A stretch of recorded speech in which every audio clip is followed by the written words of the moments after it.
यह कहानी है रामपुर नाम के छोटे से गांव की। रामपुर गांव के लोग साधारण जीवन जीते थे।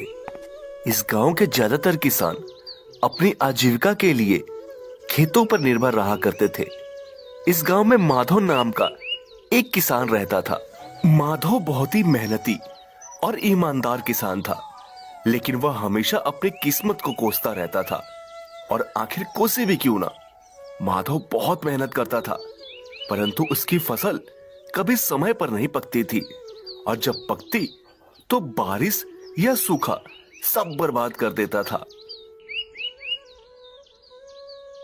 यह कहानी उसकी बदकिस्मती को दर्शाता है।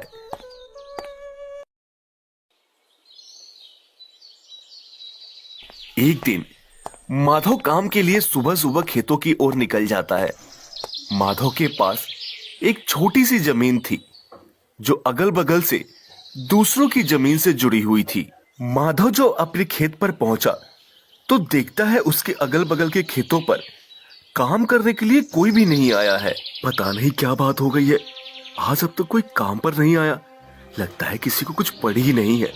खैर, मुझे क्या, अब इनके लिए मैं तो कुछ नहीं कर सकता, पर कम से कम अपने खेतों का काम तो कर ही सकता हूं।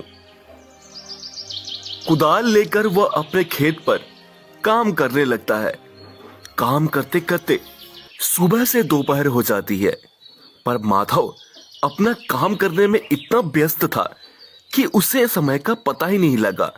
तब थोड़ी देर में उसकी पत्नी राधा उसके लिए खाना लेकर आती है। अजी सुनते हो, आओ आकर खाना खा लो। राधा की आवाज सुनकर माधव को समझ आता है कि दोपहर हो गई है। अरे ये क्या, दोपहर हो गई है, समय का तो पता ही नहीं चला। चलो, राधा खाना लेकर आई है तो खाना खाकर थोड़ा आराम करके फिर काम करता हूं।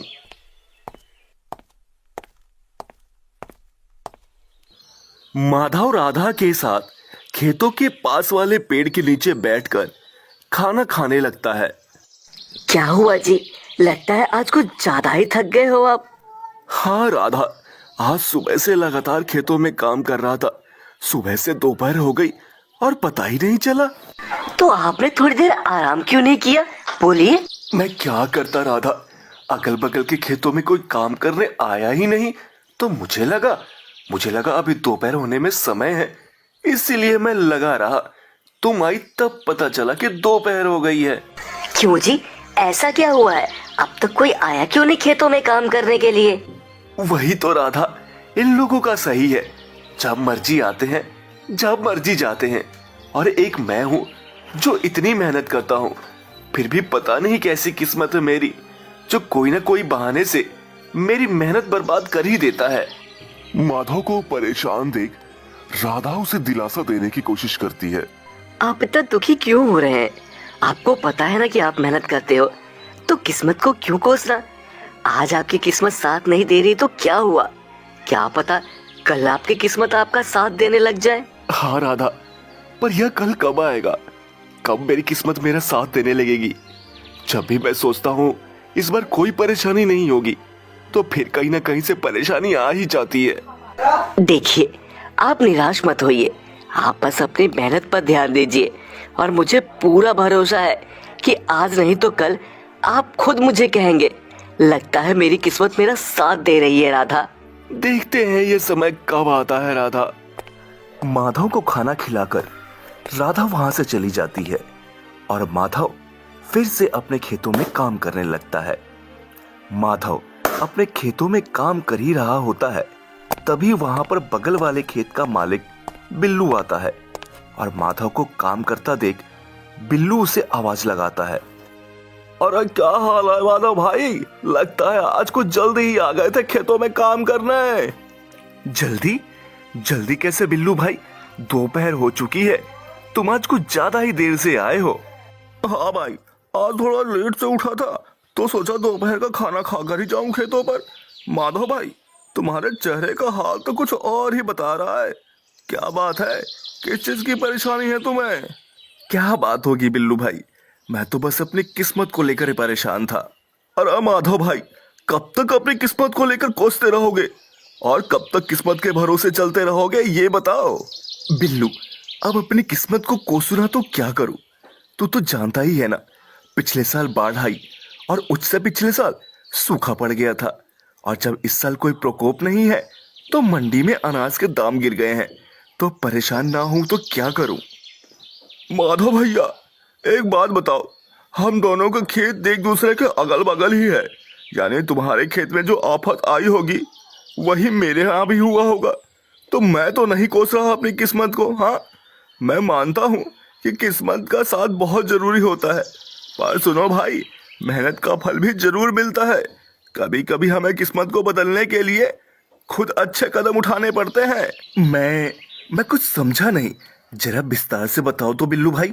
माधव भैया, ये बताओ, तुम खेती के अलावा और भी कुछ करते हो या नहीं? नहीं बिल्लू भाई, मेरे पास खेती के अलावा और कोई काम नहीं है।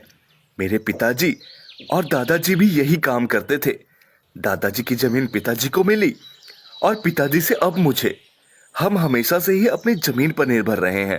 अरे माधव भैया, वो समय बहुत पहले का था जब खेती और किसानी से तुम अपना और अपने परिवार वालों का पालन पोषण कर सकते थे, पर अब तुम्हें उसके अलावा भी कुछ और काम करना पड़ेगा, तभी इस जीवन को गुजार पाओगे। खेती के अलावा और भी कुछ करना पड़ेगा? पर ऐसा क्या करूं मैं? माधव भैया, मैं तुमको बताऊंगा ही नहीं बल्कि दिखाऊंगा। पहले तुम फटाफट से अपना सारा काम निपटा लो और मेरे खेत का भी मैं अपना काम निपटा लेता हूँ, फिर मैं तुम्हें अपने साथ घर ले चलकर दिखाऊंगा। माधव बिल्लू का यह प्रश्न सुनकर थोड़ा चौंक जाता है।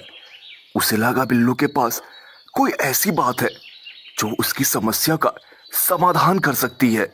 ठीक है बिल्लू, मैं अपने खेतों का काम निपटा लेता हूँ, तू अपने खेतों का काम निपटा जाकर। दोनों लोग अपने अपने खेतों में काम करने लगते हैं। माधव ने अपने खेत का काम सुबह जल्दी आकर शुरू किया था, इसीलिए उसका काम जल्दी हो जाता है।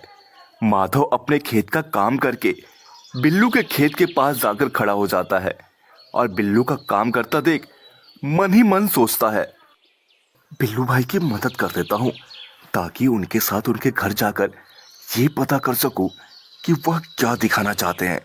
हाँ, ये सही रहेगा। बिल्लू रुक, मैं भी तेरी मदद कर देता हूँ ताकि तेरा भी काम जल्दी हो जाए। फिर क्या था, माधव भी बिल्लू के खेत के काम में उसकी मदद करने लगता है। माधव की मदद की वजह से ही बिल्लू के खेत का काम भी जल्दी निपट जाता है। धन्यवाद माधव भाई, धन्यवाद। तुम्हारी वजह से आज मेरे खेत का काम जल्दी हो गया। धन्यवाद किस बात का भाई, आप भी तो मेरी मदद करने वाले हो ना, तो मेरा भी फर्ज बनता है कि मैं भी आपकी मदद कर दूं। हाँ माधव भैया, वो तो है। चलो अब घर चलते हैं, फिर मैं तुमको दिखाता हूँ वो क्या ऐसी चीज है जो आपको भी अमीर बना सकती है। फिर क्या था, दोनों लोग वहां से बिल्लू के घर की ओर चल पड़ते हैं।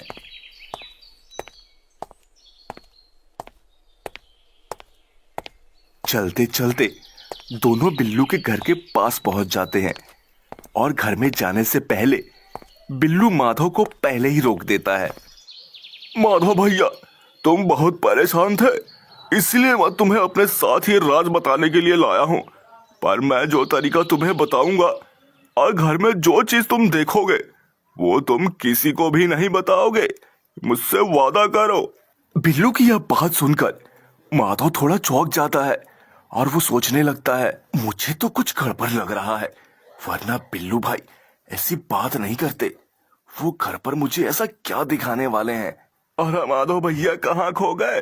डरो मत, मैं तुम्हें जो दिखाने वाला हूँ उसकी मदद से तुम्हारी मेहनत कभी बर्बाद नहीं होगी, चाहे सूखा पड़े या बाढ़ ही क्यों ना आ जाए। चलो आओ। इसके बाद बिल्लू माधव को घर के अंदर ले जाता है। माधव बिल्लू की बातों से थोड़ा परेशान तो था, लेकिन घर के अंदर आते ही घर में इतना सारा सामान देखकर उसकी परेशानी और बढ़ जाती है। बाप रे बाप, इतना सारा सामान! बिल्लू, बाहर से तो तेरा घर बिल्कुल सामान्य सा लगता है, लेकिन अंदर तो यहाँ तो बहुत सारी सुख सुविधाएं हैं। भाई अभी तो कुछ नहीं है, मैं जो तुम्हें दिखाने वाला हूँ उससे देखकर तो तुम्हारे होश ही उड़ जाएंगे। हाँ हाँ बिल्लू, तुम मुझे वो दिखा दे जो दिखाने के लिए मुझे यहाँ लाया है, क्योंकि तेरी बात सुनकर मैं और बेचैन होने लगा हूँ। ठीक है माधव भैया, आओ चलो मेरे साथ कमरे के अंदर। माधव और बिल्लू दोनों कमरे के अंदर जाते हैं। कमरे के अंदर बहुत सारी बोरियां रखी हुई थी। अरे बिल्लू, ये बोरियों में ऐसी क्या चीजें हैं जिससे जिससे मेरी परेशानियां दूर हो जाएं? माधव भैया, इन बोरियों में ही तो वो चीज है जो आपकी समस्याओं को ठीक करेगी। तो ऐसी क्या चीज है उन बोरियों में जो माधव की समस्याओं को दूर कर देगी? ये हम जानेंगे इस कहानी के अगले पार्ट में। अगर आपको वीडियो पसंद आई हो तो आप कमेंट में सेकंड पार्ट लिखकर जरूर भेजें। हम इसका सेकंड पार्ट जरूर बनाएंगे। और अगर इस वीडियोस पे व्यूज नहीं आते हैं तो हम इसका सेकंड पार्ट नहीं बनाएंगे दोस्तों।